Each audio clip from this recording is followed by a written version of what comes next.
మన పెట్టుబడి మన పిల్లల భవిష్యత్తు కోసమే కదా, అందుకే సరైన స్థలం ఎంచుకోవాలి. మీ పెట్టుబడికి నమ్మకమైన వేదిక Sri Vasavi projects. Hi hello నమస్తే, welcome back to our channel. నేను మీ వైషు. వింటర్ డీహైడ్రేషన్, అసలు వింటర్లో డీహైడ్రేషన్ ఏంటి? మామూలుగానే చలిగా ఉంటుంది కదా, వాటర్ అంతా తాగకపోయినా సెట్ అయిపోతాము అనుకుంటారు. అంటే సమ్మర్లోనే మనకి దప్పిక ఎక్కువ అవుతుంది అనుకుంటాం, కానీ winter dehydration is a real thing అని. అండ్ వింటర్లో ఎక్కువ వాటర్ తాగకపోవడం వల్ల ఎలాంటి ప్రాబ్లమ్స్ వస్తాయి, డీహైడ్రేషన్ అంటే ఎలా ఉంటుంది, ఈ విషయం గురించి మాట్లాడడానికి ఈరోజు నాతో పాటు డాక్టర్ రంగనాథం గారు ఉన్నారు, న్యూరో సర్జన్. సార్తో మాట్లాడదాం. హలో సార్, నమస్తే. బాగున్నారు సార్? సో వింటర్ డీహైడ్రేషన్, సమ్మర్లోనే వాటర్ ఎక్కువ తాగాలి, ఎందుకంటే లేకపోతే సూర్యుడు పీల్చేస్తాడు, వాటర్ ఎక్కువ కావాలనిపిస్తుంది. కానీ వింటర్లో వాటర్ ఊరికే తాగితే టాయిలెట్కి వెళ్ళాల్సి వస్తుందని సగం మంది అవాయిడ్ చేస్తుంటారు బేసిక్గాని. సో వింటర్లో డీహైడ్రేషన్ ఎలా ఉంటుంది? అంటే ఎవరో ఒక శాస్త్రవేత్త ఇప్పుడు ఏంటంటే ఇప్పుడు దానికి వెళ్ళే ముందు ఉత్తర భారతంలో కానీ దక్షిణ భారతంలో తెలుగు రాష్ట్రాలు తెలంగాణ కానీ ఆంధ్రాలో కానీ అసలు కోల్డ్ వ్యూ స్వీప్ చేస్తుంది. వచ్చి ఇంకా కొన్ని రోజులు ఉంటుందని కూడా. ఓకే. ఓ 3 రోజుల క్రితం ఏమిటంటే హైదరాబాద్ నగరంలోనే పొలిమేరల్లోనే 17 సంవత్సరాల క్రితం ఉన్న దానికంటే ఉష్ణోగ్రత తక్కువ నమోదైంది, రాత్రి ఉష్ణోగ్రత 17 years కంటే. అవును. అంటే ఎంత ఎంత ఇబ్బంది అవుతుందో దానికి కారణాలు ఒకప్పుడు లేదు. పాతకాలం హైదరాబాద్ అందరూ ఏమంటారంటే మేము ఉన్నప్పుడు ఇంత లేదండి, ఇబ్బంది ఉండేది కాదు, ఓకే, హైదరాబాద్ కంఫర్టబుల్గా ఉండేది. కానీ రకరకాల కారణాలు, ఇప్పుడు అదే మనం దాని గురించి డిస్కస్ చేసే సమయం కాకపోవచ్చు. మీరు చెప్పినటువంటి వింటర్ డీహైడ్రేషన్ అన్నది ఒక శాస్త్రవేత్త చాలా మంచి మాట చెప్పాడు. ఓకే. ఇప్పుడు వింటర్ అంటే చలికాలం వచ్చింది, టెంపరేచర్ తగ్గిపోతుంది కదా, దానికి ప్రపోర్షనేట్గా ప్రజలకు అవగాహన హైడ్రేషన్ మీద కూడా తగ్గిపోతుంది. ఓకే, హైడ్రేషన్ మీద కూడా సమ్మర్లో తగ్గిపోతుంది. అవగాహన. అందరూ ఏమంటే హైడ్రేషన్ ప్రాబ్లం అవసరం, వాటర్ తీసుకోవాల్సింది 2 లీటర్లు 2.5 లీటర్లు సమ్మర్లోనే. దయచేసి కాదండి, అది తప్పు ఆలోచన. వింటర్ డీహైడ్రేషన్ అన్నది బాగా గుర్తింపు ఉన్నటువంటి ఒక ముఖ్యమైన అంశం. ఈ నెగ్లెక్ట్ అవ్వడం వల్ల వచ్చిన ఇబ్బందులన్నీ మనం తర్వాత చెప్పుకుంటాం. ఓకే. ఎందుకంటే బ్రెయిన్లో దగ్గర 70 నుంచి 80% ఒక రకమైన ఏదో ఒక రూపంలో వాటర్ ఉంటుంది. ఓకే. బ్రెయిన్లో ఉండే సిఎస్ఎఫ్ సెరిబ్రోస్పైనల్ ఫ్లూయిడ్ కానీ, రక్తం కానీ, కణాల మధ్య ఉండేటువంటి ఫ్లూయిడ్ కానీ, ఇవన్నీ కలిపి దగ్గర 70 నుంచి 80% ఉంది. అదే కాకుండా ఇప్పుడు దానిలో 2 భాగాలు ఉంటాయి. పైన ఉండేదాన్ని గ్రే మ్యాటర్, లోపల ఉండేదాన్ని వైట్ మ్యాటర్ అంటారు. పైన ఉండే గ్రే మ్యాటర్లో అయితే ఎంతవరకు అంటే ఏకంగా 80% ఉంటుంది, వైట్ మ్యాటర్లో కొంచెం తక్కువ ఉండవచ్చు. ఇప్పుడు కొన్ని జబ్బులు ఉన్నాయి, దాంట్లో ఈ వాటర్ కంటెంట్ తక్కువైపోవడం అవుతుంది, కొన్నింటిలో వాటర్ కంటెంట్ ఎక్కువ అవుతూ ఉంటుంది. ఉదాహరణకు బ్రెయిన్ ట్యూమర్ అనుకోండి, బ్రెయిన్లో ఏదైనా ఇన్ఫెక్షన్ వచ్చింది అనుకోండి, గాయం తగిలింది అనుకోండి, ఇంజరీ, ఇలాంటి ఏ ఇబ్బందులు అయితే బ్రెయిన్లో ఉండేటువంటి వాటర్ తాలూకా నిష్పత్తి కూడా పెరుగుతుంది. దానివల్ల ఏంటంటే బ్రెయిన్లో వాపు వస్తుంది, దాన్ని బ్రెయిన్ ఎడిమా అంటారు. బ్రెయిన్ ఎడిమా అనేది అన్నిటికంటే ప్రమాదకరమైనటువంటి ఒక పరిస్థితి బ్రెయిన్కి సంబంధించి. న్యూరో సర్జన్స్ అందరూ, న్యూరాలజిస్టులు భయపడే పరిస్థితి. ఎందుకంటే బ్రెయిన్ ఎడిమా వచ్చింది అని అంటే అది ప్రమాద ఘంటిక సూచన. అంటే ఎప్పుడైనా పేషెంట్ అన్కాన్షియస్ అయిపోవడానికి ఆస్కారం ఉంది సడన్గా. రెండోది వాటర్ క్వాంటిటీ తక్కువ కొన్ని ఉన్నాయి. అది ఎక్కడంటే ఇప్పుడు వయసుతో ఉందనుకోండి, కొన్నిసార్లు అది సహజంగా జరుగుతూ ఉంటుంది. అది కాకుండా కొన్ని కండిషన్ మెడికల్ డీహైడ్రేషన్, లేకపోతే మామూలుగా బాడీ అంతా కూడా లూజ్ మోషన్స్ అయినాయి, లేకపోతే ఇంకైనా వాంతులు అయినాయి, ఏదో మలేరియా లాంటిది ఏదో ప్రాబ్లం వచ్చింది, టైఫాయిడ్ ఎక్కువ తీసుకోవట్లేదు వాటర్, ఇలాంటప్పుడు కూడా రావచ్చు. అదే కాకుండా కొన్ని జబ్బులు ఉన్నాయి, ఇది మల్టిపుల్ స్క్లెరోసిస్ అని, ఇలాంటి వ్యాధుల్లో కూడా ఈ వాటర్ కంటెంట్ కొంచెం మామూలుగా స్ట్రోక్ తాలూకా కాంప్లికేషన్స్ రావడం వల్ల కానీ కొంచెం వాటర్ కంటెంట్ అంటే వాళ్ళు తక్కువ అవుతుంది. అంటే వాటర్ తాకపోతే ఇంత పెద్ద అంటే మామూలుగా ఉండే వాళ్ళు ఇబ్బంది అవుతుంది. అందువల్ల ఈ వాటర్ తాలూకా డీహైడ్రేషన్ అవ్వడం వల్ల ఏమిటి, కొత్త ప్రాబ్లమ్స్ రావడం సరే కదా, పాత ప్రాబ్లమ్స్ ఏవైతే ఉందో ఎక్కువ అయ్యేదానికి ఆస్కారం. ఎంతవరకు అంటే న్యూ హ్యాంప్షైర్ యూనివర్సిటీ నుంచి ఒక శాస్త్రవేత్త ఏం చెప్పారంటే వింటర్లో 40% రిక్వైర్మెంట్ తగ్గిపోద్దట డీహైడ్రేషన్ తాలూకా. ఎందుకంటే తాగరు ఎక్కువ, మీరు అన్నీ చెప్పినట్టుగా.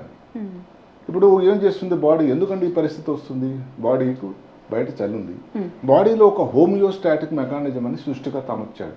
అంటే ఆ పరిస్థితికి అనుగుణంగా వెసులుబాటు కల్పించే పద్ధతి. చలి వచ్చింది, చలి అయ్యేసరికి ఈ బాడీ ఎక్కువ పనిచేయాలి, కండరాలు పనిచేయాలి, కండరాలు పని చేస్తేనే వేడెక్కుతుంది బాడీ కదా. ఇలా చేసేసరికి కొంచెం చెమట పడుతుంది. తర్వాత ఈ చెమట వచ్చేటప్పుడు ఆ చెమట తొందరగా గాలికి, ఈ పొడి గాలి, చలిగాలి, దాంతో ఆవిరైపోతుంది. ఇలాగ అయ్యేసరికి ఇంకా తర్వాత మిగిలిందల్లా ఏంటంటే మామూలుగానే అసలు తీసుకోవట్లేదు ఎక్కువ, ఇంకా డిహైడ్రేషన్ అవుతుంది. డీహైడ్రేషన్ అవ్వడం వల్ల ఇప్పుడు ఇంత విషయం డీహైడ్రేషన్ అనేది సహజమైన విషయం కదా. స్పెసిఫిక్గా వింటర్లోనే ఎందుకు చెప్పుకోవాల్సి వచ్చిందంటే ప్రజలలో ఏదో సమ్మర్లోనే విపరీతం చెమట పట్టి అలిసిపోయి ఏదో ఎక్సర్సైజ్ చేసి వస్తేనే వస్తుంది డీహైడ్రేషన్ అంటే తప్పు అభిప్రాయం కాకుండా వింటర్ అభిప్రాయం అనేది ఒక ఖచ్చితమైనటువంటి ఒక ఇబ్బంది. దాన్ని అందరూ కూడా గుర్తించాలి. ఓకే, అంటే నెగ్లెక్ట్ చేయడం వల్ల ఏమైనా ప్రాబ్లమ్స్ ఉంటాయి? చాలా ప్రాబ్లమ్స్ ఉంటాయి. ఇప్పుడు నేను న్యూరో సర్జన్గా ఏంటంటే బ్రెయిన్కి సంబంధించిన కొన్ని విషయాలు తీసుకుందాం. ఇందాక చెప్పుకున్నట్టే నీరు అన్నది బ్రెయిన్లో దాని స్ట్రక్చర్కి కానీ దాని ఫంక్షన్ పనితనానికి ఉండడానికి కానీ పనితనానికి కానీ చాలా ఉపయోగకరమైనటువంటి ఒక వాహకం అది. ఓకే, ఇప్పుడు తక్కువ తీసుకున్నారనుకోండి, కాగ్నిటివ్ స్కిల్స్ అంటే అభిజ్ఞ అంటే జ్ఞాపక శక్తి బ్రెయిన్ ఫాగ్లో రావచ్చు. అంటే ఏదన్నా విషయాన్ని ఫాస్ట్గా స్పీడ్ ఆఫ్ ప్రాసెసింగ్ అంటాం. ఎంత తొందరగా మనకు ఏదో ఒక వర్క్ ఇచ్చారు ఎవరో అది మీరు ఎంత తొందరగా చేయగలుగుతున్నారు, క్యాలిక్యులేషన్ ఎంత బాగా చేయగలుగుతున్నారు, కాన్సన్ట్రేషన్ ఎంత బాగా చేయగలుగుతున్నారు, ఇవన్నీ కూడా అంతవరకు ఎందుకండి. అసలు ఉండేటువంటి మనం చెప్పుకున్న ఈ 70 నుంచి 80%లో 1 నుంచి 2 అందరూ గమనించండి ఈ మాట. 1 నుంచి 2% నీరు కానీ బ్రెయిన్లో ఏ కారణం వల్ల కానీ తక్కువైపోతే వచ్చే ఇంత ప్రమాదం జస్ట్ 1-2%. ఇంకా ఎందుకంటే మీరు అడిగారు 1-2 ఆశ్చర్యపోతుంది. ఎందుకంటే శరీరంలో ఉండే కణాలకి బయట ఉన్న వాతావరణ పరిస్థితి సంబంధం లేదండి. అసలు ఏంటో వాళ్ళకి సంబంధం లేదు. దానిపైన చేసుకుంటూ అందువల్ల ఏమిటంటే దానికి తెలిసిందల్లా దాని రిక్వైర్మెంట్ గురించి అదులు చేస్తూ ఉంటుంది. అంటే వాటర్ మీరు వేసవికాలం కానీ వింటర్లో కానీ వాటర్ తీసుకుంటూనే ఉండాలి. వింటర్ కదా అక్కర్లేదు, చలి ఉంది, అంత అవసరమానం లేకుండా ఏదైనా మెట్ట వేదాంతంగా ఆలోచించారు, లేనిపోని ఇబ్బందికి వెళ్తారు. బ్రెయిన్ ఎడిమా, బ్రెయిన్ ఫాగ్ లాంటివి వచ్చే ఛాన్సెస్ ఉన్నాయి. రెండవది ఇంకొకటి ఏమిటి, ఈ మెంటల్ మూడ్ ప్రాబ్లమ్స్. అది చాలా ముఖ్యం. మెంటల్ స్వింగ్స్ అండి. అంటే ఏమిటి, ఒకసారి మనకు తర్వాత కోపం, తాపం, ఇరిటబిలిటీ, యాంగ్జైటీ.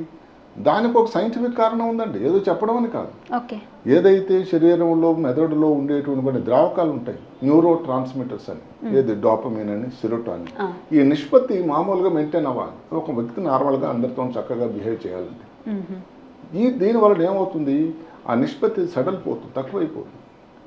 దానివలన ఈ కోపాలు, తాపాలు, మూడ్ స్వింగ్స్, ఎక్కడ ఉద్యోగం చేస్తున్నారో మిగతా దోస్తులు సరిగ్గా ఉండలేకపోవడం, ఇలాంటివి జరుగుతుంది. దీనికి డీహైడ్రేషన్కి సంబంధం తప్పకుండా. మూడోది ఏమిటి, ఇంకేమిటి, న్యూరో ట్రాన్స్మిషన్ అంటే ఏంటి, మెదడు లోపల కణాలు ఉంటాయి. అది అక్కడ నుంచి ఒక వ్యవస్థ, సమాచార వ్యవస్థ. అక్కడ నుంచి మెదడు నుంచి ఏదో సమాచారం కాళ్ళకే వెళ్ళాలనుకోండి, అక్కడ నరాల వ్యవస్థ ఉంది కదా, ఆ వ్యవస్థ కోసం కొన్ని ఒక వాహనానికి ఎలాగైతే పెట్రోల్ అవసరం అలాంటిది ఈ ఎలక్ట్రోలైట్స్ అంటాం, సోడియం, పొటాషియం. ఇవి నీటిలోనే ఉంటాయి. దాంట్లో కానీ తక్కువ అయిపోయింది అనుకోండి, ఇప్పుడు ఎలాగా ఈ ట్రాన్స్మిషన్ అనేది విడిచిపోతుంది. అందువల్ల వింటర్లో వచ్చే ప్రాబ్లం చాలా మంది చెప్తారు, మజిల్ క్రాంప్స్ అంటారు, కాలు బాగా పట్టేసినట్టుంటారు. ఇది ఎక్కువ వింటర్లోనే, చిన్న దెబ్బ తగిలిన ఎక్కువ. తర్వాత క్రాంప్స్ కన్నా స్పాజమ్స్ అంటారు. ఇంకా ఏదో నమ్నెస్, అంత కాళ్ళు చేతులు తిమిరెక్కిపోయినాయి. ఇవి సరిగ్గా ఏదైతే ఉందో ట్రాన్స్మిషన్ లేకపోవడం. ఇంకా కొంచెం చూసుకున్నట్టయితే బ్రెయిన్ లోపల కొన్ని ఫిజికల్ సిమ్టమ్స్, తలనొప్పి. ఎందుకు తలనొప్పి కోసం ఏంటంటే వింటర్ కాలంలో మనం వింటర్ స్ట్రోక్ అని కూడా చెప్పుకున్నాం. వింటర్ స్ట్రోక్ కారణం ఏమిటి, దానివల్ల బ్రెయిన్కి రక్తనాళాలు సన్నంగా అయిపోతున్నాయి, బీపీ పెరుగుతూ ఉంది, దానివల్ల బ్రెయిన్కి వెళ్ళేటువంటి రక్త ప్రవాహం, ఆక్సిజన్ తాలూకు సాంద్రత తగ్గిపోతూ ఉంది, దాంతో వచ్చేది స్ట్రోక్. గుడ్డుగా ఇబ్బంది వచ్చినట్టయితే హార్ట్ అటాక్ అంటాం. తలనొప్పి చాలా కామన్ అండి వింటర్లో, డిహైడ్రేషన్ ఉంటాయి. దానివల్ల ఏమో ఇందుకు కారణం ఏంటంటే ముందు చెప్పినటువంటి రక్తనాళాలు సన్నంగా అయిపోవడం, నరాల మీద కొంత ఒత్తిడి ఇవి రావడం వల్ల తలనొప్పి కానీ, ఏదో లైట్ హెడెడ్గా ఉండడం, చికాకుగా ఉండడం, ఏదైతే కాన్సన్ట్రేట్ చేయలేకపోవడం, ఇలాంటి ఇబ్బందులు కూడా ఈ డిహైడ్రేషన్ వల్ల వస్తాయి. చాలా చిన్నవి. నార్మల్ డిహైడ్రేషన్ అంటే ఏముంది, వాటర్ తాకపోతే సెలైన్ ఎక్కించుకోవచ్చు అనుకుంటారు బేసిక్గా, కానీ బ్రెయిన్కి అయితే, బ్రెయిన్లో ఉండే కణాలకి మాట తెలియదండి. బ్రెయిన్లో ఉండే కణాలకి ఏ సమయంలోనా ఉండాల్సినంత హైడ్రేషన్ ఉండాలి, అదే తెలుసు. అందువల్ల మీరు ఏమాత్రంగా దాన్ని విస్మరించినట్టయితే లేనిపోని ఇబ్బందులు. వింటర్ కదా అని మీరు ప్రత్యేకంగా ఆలోచించి తీసుకోవాల్సిన నీరు తీసుకోకపోతే ఇబ్బందులు అనేవి చాలా కామన్. ఇప్పుడు ఇన్ని మాట్లాడిన బ్రెయిన్కి సంబంధించిన ఇబ్బందులన్నీ మనం మాట్లాడాం. ఇప్పుడు అందరికీ వచ్చే డౌట్ అయితే వింటర్లో కూడా ఎంత తీసుకోవాలి, వింటర్లో అయినా తీసుకోవాల్సింది 2 లీటర్లు, 2.5 లీటర్లు. ఒకవేళ మీరు 2 లీటర్లకు దాన్ని కొలమానం చేయలేం కదా అంటే అందరూ గమనించండి, మగవాళ్ళు అయితే 13 కప్పులు ప్రమాదం, స్త్రీలలో అయితే 9 కప్పులు, అక్కడ కూడా కొంచెం తక్కువే. ఓకే. చిన్నపిల్లల్లో అయితే 3 నుంచి 4 కప్పులు రోజుకి తీసుకున్నట్టయితే వాటర్ సరిపోతుంది. 4-5 లీటర్లు అవసరం లేదు. మామూలుగా కూడా 4-5 లీటర్లు సమ్మర్లో కూడా ఎవరు చెప్పరు. అన్నే కాకుండా ఇప్పుడు మనం చెప్పబోయే జాగ్రత్తలు కొన్ని ఏంటి, దానికి డిహైడ్రేషన్ రాకుండా ఫస్ట్ అన్నిటికంటే ముఖ్యమైన దాహం వేసినప్పుడే తాగుతామని కాకుండా దాహం వేయక ముందే తాగుతూ ఉండాలి కొంచెం వాటర్. అలారం పెట్టుకున్నాను. అలారం మళ్ళీ వేరే ఉంది. అది అలారం ఏంటంటే నేను తాగాలని గుర్తు చేసేది. అది ఇప్పుడు అంతా 50 రోజులు అలారం రోజులు కదండి, అది ఒక పద్ధతి. లేదు వేడి నీళ్ళలో ఏదన్నా కొంచెం ఫ్రూట్ జ్యూస్ కలిపి కానీ, లేకపోతే కొంచెం లెమన్ కానీ, హనీ కానీ, తేనె కానీ వేసుకున్నట్టయితే అప్పుడు కూడా దాహం తగ్గుతుంది. ముఖ్యంగా ఏమిటి, కాఫీ కానీ ఆల్కహాల్ కానీ చాలా తక్కువ చేయాలి. ఒకవేళ అలవాటు కానీ ఉన్నవాళ్ళు, శాస్త్రం ఏం చెప్తుందంటే కాఫీ కానీ ఆల్కహాల్ తీసుకున్న తర్వాత ఒక గ్లాస్ నీళ్ళు తాగాలట. అది దానివల్ల విరుగుడైపోతుందని కాదు, దానివల్ల వచ్చేటువంటి డైయూరిసిస్ ఏదైతే అంటాం అంటే ఎక్కువ మూత్రం కావడం, అవన్నీ ఇవన్నీ డైయూరిటిక్స్ ఏజెంట్స్ అంటారు. ఎందుకంటే దానివల్ల మూత్రం ఎక్కువ అయిపోతూ ఉంటుంది. వాటర్ ఎప్పుడు దగ్గర అందుబాటులో పెట్టుకోండి. ఏదో ఉందలే తర్వాత అక్కడ వరకు ఎక్కడికి వెళ్తాం బయటకన్నా మీతో కూడా ఉండాలి. వింటర్లో కూడా తీసుకోవాల్సిన వాటర్ మన క్వాంటిటీ చెప్పాం. అదే కాకుండా ఇప్పుడు ఏదన్నా మీకు తాగాలని అనిపించకపోయినా కూడా తాగుతూ ఉండాలి. ఎందుకంటే మామూలు సహజ సిద్ధంగానే వింటర్లో తక్కువ తాగాలని అనిపిస్తూ ఉంటుంది, తాగాలనిపించదు వాటర్. ఇప్పుడు తీసుకునేటువంటి పదార్థాలు అనుకోండి, వాటర్ ఉండేటువంటి పదార్థాలు ముఖ్యంగా. ఇప్పుడు పుచ్చకాయలు అవన్నీ దొరకవు, లేకపోతే ఇవి అనుకుంటే మిగతా టైంలో ఇప్పుడు మాట ఉండేటువంటి కొన్ని పళ్ళు ఉన్నాయి, దానిలో వాటర్ క్వాంటిటీ ఎక్కువ. ఆరెంజెస్ కానీ, ఈ పపాయ లాంటి కానీ, ఇలాంటి ఫ్రూట్స్ తీసుకోవచ్చు. ఆకుకూరల్లో అయితే వాళ్ళు చెప్పడం ఏంటంటే క్యారెట్ కానీ, పాలక్ కానీ, టమాటో కానీ, వీటిలో కూడా పుష్కలంగా వాటర్ ఉంటుంది. దానివల్ల కూడా మీరు తీసుకునే దానిది మీకు సెట్ అవుతుంది. ఏదన్నా కానీ వాటర్ క్వాంటిటీ అనేది అవసరం, దాన్ని విస్మరించకూడదు. తీసుకోవాల్సిన క్వాంటిటీ కూడా 2 నుంచి 2.5 లీటర్లు. చిన్నపిల్లలు ఎంతో నిష్పత్తి మనం చెప్పుకున్నాం. బ్రెయిన్, నరాలు, పనితనం, దాని తాలూకా చూడడానికి స్ట్రక్చర్ కానీ, ఫంక్షన్ కానీ ఈ వాటర్ మీద డిపెండ్ అయ్యింది. కాబట్టి ఎట్టి పరిస్థితుల్లో కూడా ఇది విస్మరించకూడదని దీని ద్వారా మీకు సమాచారం అందజేస్తున్నాం. ఈ మెదడులో వాటర్ క్వాంటిటీ ఉంది అని ఎలా చెప్తారు, పాతకాలంలో అయితే బ్రెయిన్ని కొలిసేవాళ్ళట. బ్రెయిన్ కొలియడం అంటే పేషెంట్ చనిపోయిన తర్వాత కదా, ఇంకెట్లా కొలుస్తారు? సో బ్రెయిన్ అన్నది తడిగా ఉన్నప్పుడు దాన్ని ఎండవేసి కొంచెం సేపు పొడి అయిన తర్వాత, కొంచెంసేపు అని కదా, ఎంతసేపు అని తెలియదు, పొడిగా అయిన తర్వాత మళ్ళీ కొలిసి దానిలో ఇంత వాటర్ ఉండేదని అనేవాళ్ళు. ఇప్పుడు అవసరం లేదు. ఇప్పుడు నాన్ ఇన్వేజ్ ఏమాత్రం ఇబ్బంది లేకుండా చేసేటువంటి ఎంఆర్ఐ పరీక్ష ద్వారా క్వాంటిఫికేషన్ ఎంఆర్ఐ అని ఒక పద్ధతి. ఫంక్షనల్ ఎంఆర్ఐ అని, క్వాంటిఫికేషన్ ఎంఆర్ఐ అని. ఎంఆర్ఐలో ఎన్నో సాఫ్ట్వేర్లు కొత్త దాన్ని అమరిస్తే అందులో ఉన్న వాటర్ క్వాంటిటీని చెప్తూ దాన్ని బట్టి కూడా కొంతవరకు మనకి ఏ ఇబ్బంది లేకుండా, నొప్పి కూడా లేకుండా చేసేటువంటి పద్ధతి. ఇవన్నీ కూడా హైదరాబాద్ నగరంలోనే పుష్కలంగా లభ్యమై ఉన్నాయి. ఇంకా మీరు టిప్స్ కూడా జాగ్రత్తలు తీసుకోవాల్సిన అంటే ఏమిటంటే, ఇందాక మనం చెప్పుకున్నాం ఏదన్నా ఈ టైమర్ కానీ, అది మాత్రం చాలా చాలా ముఖ్యం. ఏదైనా సూప్ లాడు తీసుకోండి. ఏదంటే మనకు అవి దొరకవు, నాకు కోకోనట్ వాటర్ తీసుకోవచ్చు. దీనివల్ల ఏంటంటే మీకు దాహం అనేది తక్కువ, కొంత ఫ్లూయిడ్ అనేది మీరు తీసుకున్నట్టు కంటిన్యూస్గా అవుతూ ఉంటుంది. ఏమైతేనేమి ఇవన్నీ జాగ్రత్తలు అనేది చాలా చాలా ముఖ్యం. దానిలో ఏదైనా ఇబ్బంది వచ్చినట్టయితే లేని ఇబ్బందులు కూడా మనం చెప్పుకోవాలి. డిహైడ్రేషన్ ఎలా వచ్చిందని మీరు అడగవచ్చు. అన్నిటికంటే సింపుల్ అండి, మూత్రం తాలూకు కలర్. మూత్రం కానీ ఏదన్నా కానీ డార్క్గా యూరిన్ కానీ వచ్చినట్టయితే మీరు తప్పకుండా తీసుకోవాల్సినంత మోతాదులు తీసుకోవట్లేదు. నీరు కానీ ఏదన్నా పానీయం కానీ. మామూలుగా లైట్ కలర్గా ఉందనుకోండి, అది క్లియర్గా ఉందనుకోండి, అంటే మీరు సరిగ్గా తీసుకుంటున్నట్లు లెక్క. ఈ సింపుల్ పరీక్ష మీ అంతా మీరే పరీక్ష చేసుకొని దాన్ని బట్టి మీరు ఎవరో డాక్టర్ దగ్గరికి వెళ్ళాల్సిన అవసరం అయితే లేదు. వింటరు అని నెగ్లెక్ట్ చేయకుండా వింటర్లో కూడా ముందు చెప్పినట్టుగానే నార్మల్ మోతాదులో తీసుకోవాల్సిన అవసరం అయితే ఉంది. ఇబ్బందిని బాధపడకుండా ఉండండి. అంటే మన బాడీ డిహైడ్రేటెడ్ ఉందని ఎలా తెలుస్తుంది అంటే యూరిన్ కలర్ బయటకు వచ్చేది. అది దానికోసం డాక్టర్ దగ్గర వెళ్ళాల్సిన అవసరం, పరీక్షలు చేయాల్సిన అవసరం లేదు. ఇబ్బందులు ఇంకేమైనా వస్తే సార్ దానికి వేరే పరీక్షలు, దానికోసం ఏమిటి, ఏం చికాకు జరుగుతుంది అన్నది తెలుసుకోవచ్చు. Okay sir, thank you. Right.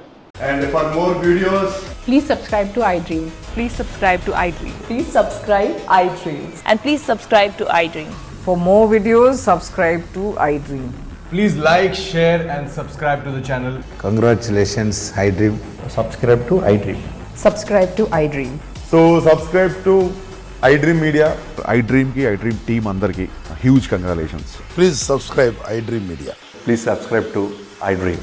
Subscribe iDream. Please subscribe to iDream. iDream అంటే నా కళల ఛానల్ను సబ్స్క్రైబ్ చేసుకున్న నోరు తిరుగుతలేదు, మీరైతే గంట గుర్తు కొట్టరు. For more such videos, please subscribe to iDream. Subscribe to iDream. Please subscribe to iDream. Please subscribe iDream Media. Please do subscribe to iDream. Please subscribe to iDream Media. For best entertainment and information, please subscribe iDream. And don't forget to subscribe to iDream.